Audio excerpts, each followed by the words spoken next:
সিরিজের প্রথম ওয়ানডেতে ভালো ব্যাটিং করেছিল বাংলাদেশ, রান পেয়েছে একাধিক ব্যাটার। 350-তে চ্যালেঞ্জিং সংগ্রহ করে টাইগাররা, তবে বোলাররা সেটা ডিফেন্ড করতে ব্যর্থ হয়েছে। আর এরপর এই ম্যাচে করা ভুল থেকে শিক্ষা নেওয়ার কথা জানান মেহেদী হাসান মিরাজ। সেন্ট কিটসের টসে জিতে আগে ব্যাট করতে নেমে নির্ধারিত 50 ওভারে 6 উইকেট হারিয়ে 294 রান সংগ্রহ করে বাংলাদেশ। দলের হয়ে সর্বোচ্চ 74 রান করে মিরাজ।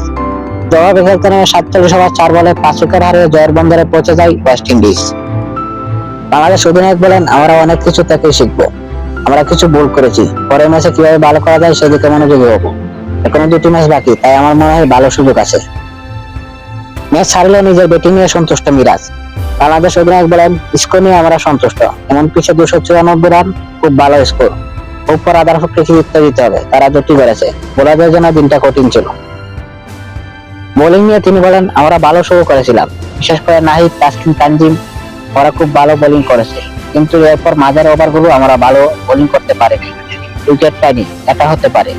পিছে এখনো দেখে ভালো মনে হচ্ছে, ওরা ভালো